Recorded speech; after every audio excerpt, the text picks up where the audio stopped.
drive that home tickling. You're like, oh my god, stop. Hello everyone and welcome back to my channel. This week I'm going to be talking about the issue of consent. Now this is an issue that I have not really talked about that much on my channel because it's so complicated and it's so complex, and it shouldn't be, but it is in a way, and I just never wanted to kind of say the wrong thing or act as if I was kind of speaking for everyone. Like, it's just super important that when people talk about consent that it's talked about correctly, and I just never kind of wanted to mess up or whatever. But I think it's kind of about time that I do talk about it because it's so important. So I'm gonna do my best to talk about this in a simple, easy way that doesn't give people the wrong impression. I don't want anything I say to be taken from this and like be misconstrued or have it be wrong or dodgy or whatever. So I'm just gonna talk, and sure, if I mess up, let me know and I will learn, and there will be something good come from something bad, but hopefully I won't. So I'm going to talk about consent in terms of the actual law. I'm going to talk about the law in Ireland. I'm going to talk about what consent is, and then what it definitely is not, which is very important to say as well. It's not going to be in, you know, all-inclusive list. It's so nuanced and there's so many different things to take into account, but I'm going to just talk about some things, but just know that it's not the be all and end all. And then I'm going to talk about consent in the context of it not even being a sexual thing, and kind of some examples of that and where you might see consent just in everyday life to kind of maybe make it a bit more relatable or something to you. And then just to finish it off with just some important things to remember surrounding consent. So let's get started. So it's actually really interesting. There was, obviously we've had like kind of like sexual offences acts and stuff in the past, but there was no actual like outlined consent law in Ireland until 2017. Which is only 3 years ago, which is really just insane.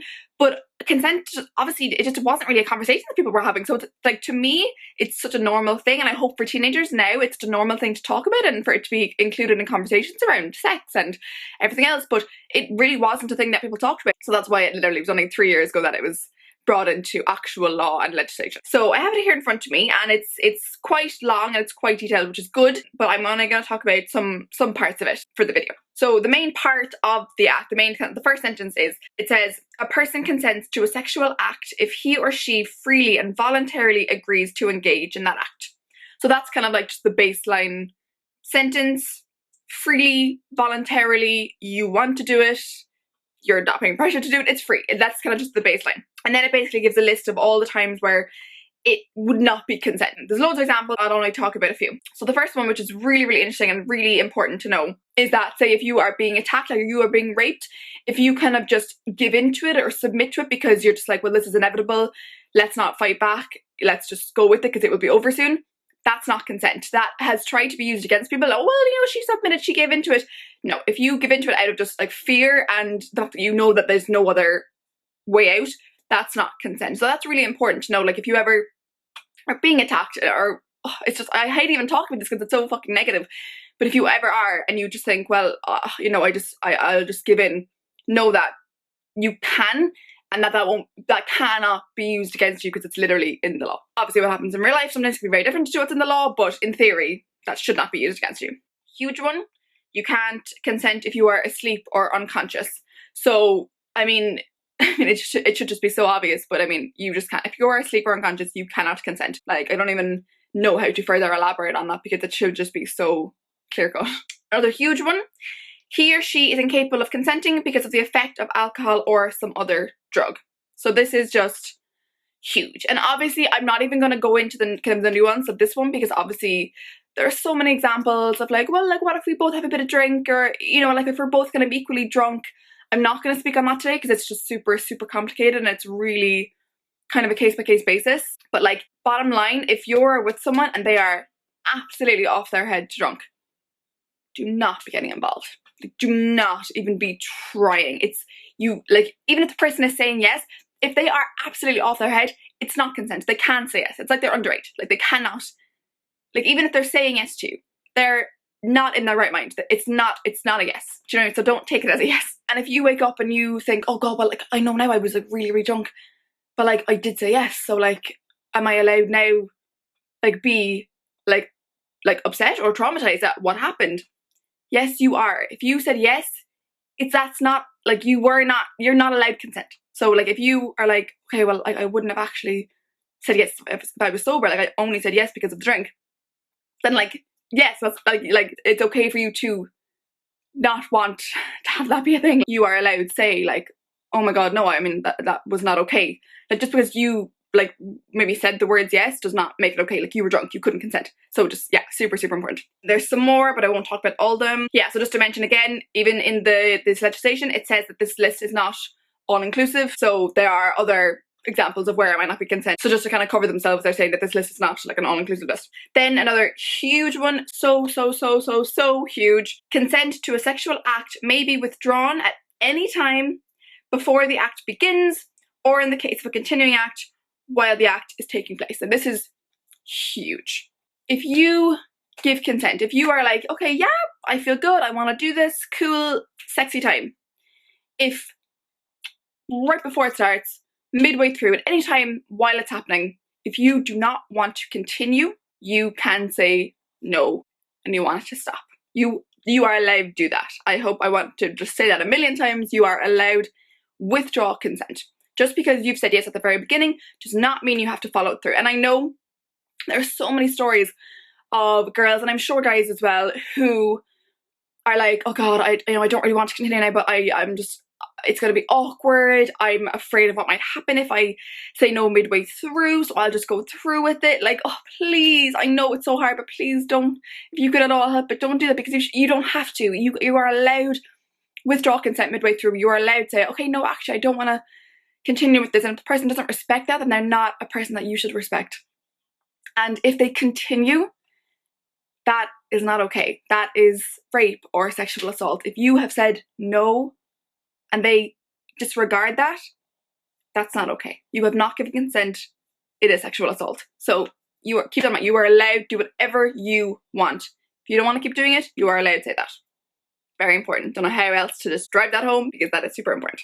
And then finally, a really important part as well of the legislation is any failure or omission on the part of a person to offer resistance to an act does not of itself constitute consent to that act. So a lot of times, again, it's used in court cases or just in kind of social commentary. It said that, oh well, she didn't fight back, so therefore she must have given consent. And it's like, oh no, that's not how it works. Like, people just infer that because you didn't fight back, that means you liked it. No. There could be so many reasons why you might not fight back. One, like I mentioned earlier, that you might just be like, okay, well, this is happening, and no matter what I do, I need to just get it over with as fast as possible, then I'll be safe afterwards. Let's just do it. So that might be the reason why you don't fight back. You might not fight back because you might be paralyzed, fear, intoxicated, drink, drugs, like they could have drugged you. There are so many reasons why you might not fight back. You might just not want to make it any worse than it already is. You might just for your safety, which is so ironic that you're already in a terrible position, but you have to not fight back for your safety when you're already in an unsafe situation. It's just so fucked up. But yeah, there are so many reasons why you might not fight back, so that's really important. Again, you are allowed to not fight back and it cannot be used against you. So those are just a few bits of the Irish law that I wanted to talk through. Obviously it's different in every other country, but super important. And thank God we now have legislation in Ireland about consent. Like, oh my god, I hope that helps someone. I hope the fact that we have this legislation helps someone. It's good. I think it's good, and yeah, just thank God that we have it, and hopefully it helps. So I've already kind of talked through there what consent is not, but I want to maybe add kind of a few more of my own ones on, just again to just kind of give a broader view of the whole thing. So again, on the drinking front, if you're drunk, you cannot consent. And this one I wanted to mention that, like, I don't drink ever, and a part of that is definitely, it's not the main reason, but a part of that is definitely influenced by what is done to girls when they are drunk, and that's not nice, and I'm afraid of that. So that's definitely a factor to take into consideration when I decided not to drink. Or it's kind of a happy coincidence. Obviously something could still happen to me and the drink would not be to blame for something happening to me, but I just feel a bit more in control when I don't drink. And it's funny because, like, I've seen guys trying to like flirt with me or whatever, and then when they realise that I'm sober, they get visibly weirded out. And that is just like red flag central. Like, why are you getting turned off right now by the fact that I'm sober? Like, does that mean you get turned on when I'm drunk because I have less inhibitions and you might be able to take advantage of me? So yeah, that's so dodgy. Yeah. What also is not consent is your clothes. if you wear a short skirt, if you're wearing lacy underwear, if you're wearing like a cute top where like your arms aren't or your boobs are out or whatever, none of that is consent. Like, drive it home, none of that is consent. Your clothes do not say anything about what you want to do sexually, how you are sexually. They don't say anything. They're just clothes. That's all they are.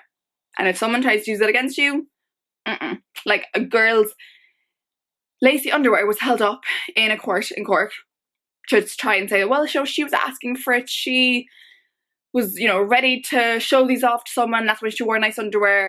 No, she might have just been wearing it for herself, but okay. So yeah, it's so fucked up on so many levels. Your clothes do not equal consent in any way, shape or form.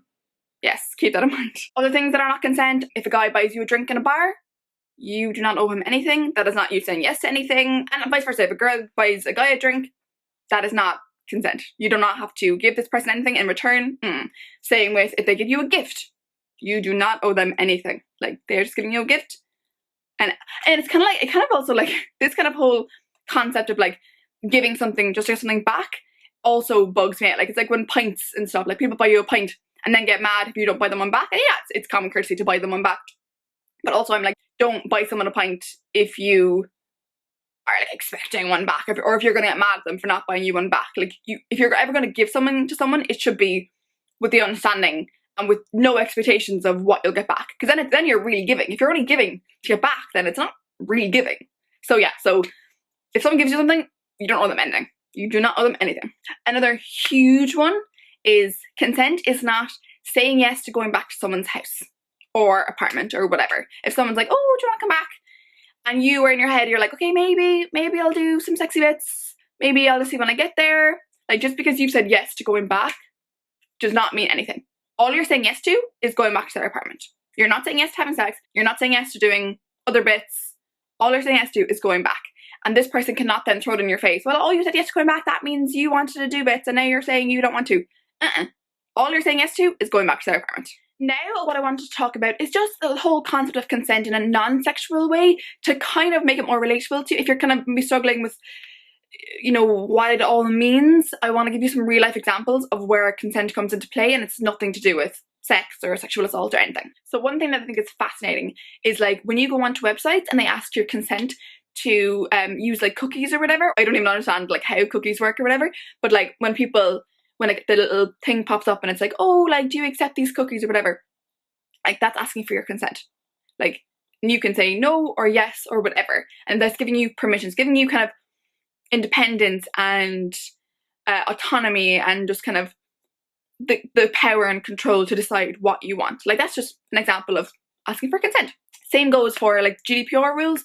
So if you are signing up to a newsletter or you're entering a competition online and they're like, you know, tick this box, like, I understand that my information will be used at some point in this company, or we will keep this information on file. Like, that's your consent. They're asking for your consent. Like, if it's important to get consent to use your information, then it's really important to get your consent for sexual bits. Like, oh my god, I mean, how do I even like drive that home? Like, you might be the kind of person that would get mad with a company using your information without your permission.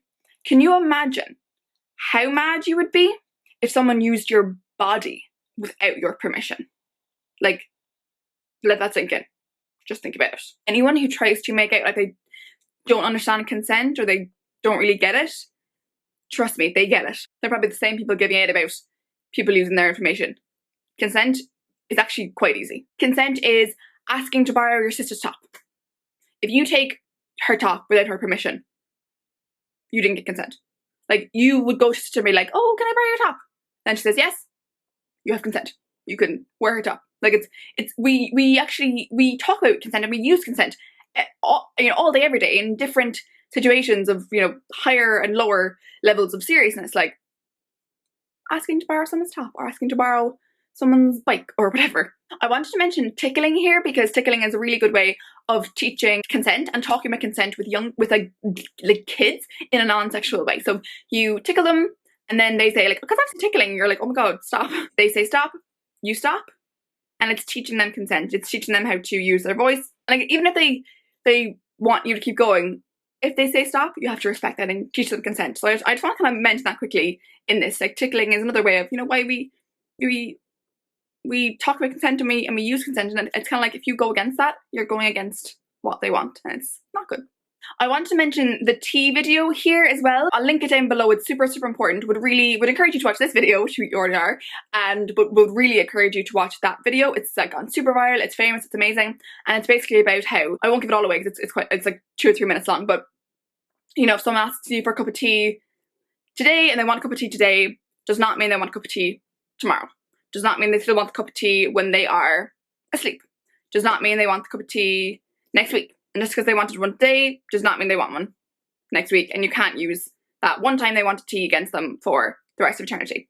It's a metaphor if you haven't garnered about sex and sexual bits, and would encourage everyone to watch it and show it to everybody. Know it's fabulous. And then I also wanted to mention the like whole men in prison thing and like being someone's bitch or whatever, which is just so problematic, the word in itself. But it's often this example, obviously this is extremely far removed for probably me and probably everyone watching this video, but you know that it's said that like, you know, like men who pretend not to know about consent, or like men in gay bars, like men know, like straight men in gay bars and straight men in prison know all about consent when it comes to them in those situations, because they do not want anyone going near them. Like, they know about consent. Like, it's very easy. And again, if someone is pretending that they don't know, give them these examples. Be like, well, you know what consent is in this circumstance, so surely you can kind of gather what it would mean in this circumstance. Like, it's, you know, I hope these are helping. So to wrap it up, obviously there's so much still to talk about. I have only even scratched the surface, but I want to just kind of give a few take-homes and just really important things to remember for when you're going out into the world, doing sexy bits, doing consent bits, applying all the knowledge you've learned here today to make the world a better place. So one thing is, if you're in a relationship or you're just kind of seeing someone casually, you need consent every single time. Similar to what I mentioned about the tea video, if they gave you consent yesterday, you did bits yesterday, that does not mean they want to do bits today. Get consent every single time. Every time. I also wanted to mention that there are so many ways to kind of suss consent or kind of see if they're giving consent without having to talk. I know one of the biggest things people objecting to consent is like, well, do I have to talk to them? Like, first of all, like if you're putting like your dick in someone's vagina or vice versa, well, not vice versa, but if you're having sex, like, you should be able to talk. I mean, that's quite an intimate act. You should be able to have even like exchange words. But if you don't really want to exchange words, or if you're kind of like, oh, it's going to ruin the mood, that's a whole other thing. But there are so many other ways to see if there's consent without literally being like, can I insert my penis into your vagina? Or can I touch your penis? Like, there are so many things even before that where you can kind of like be building up. Like, you can say like, oh, can I kiss you? Can I take off your top? Like, you know, like, can I, take off your jacket? Like, asking, do you want to go further? Like, there are so many ways to suss it without having to like be awkward or whatever. I am a big fan of being verbal. It doesn't always have to be verbal, but it definitely helps. So try, but also know that there are so many other ways, just kind of like physical, to see if the person wants it. If they're like, no, like pulling away, that's not consent. Obviously also extremely important to remember that I wanted to just drive home now that it's not just women who are not just the victims of sexual assault and rape, it's men too, and so everyone needs to be understanding the concept of consent, everybody. Also, I wanted to give kind of an honourable mention to the whole like, oh well, like, why didn't you just say no thing? Oh, where to even begin? Quickly, women have been raised their entire lives to put up with stuff, not to be assertive, not to be aggressive.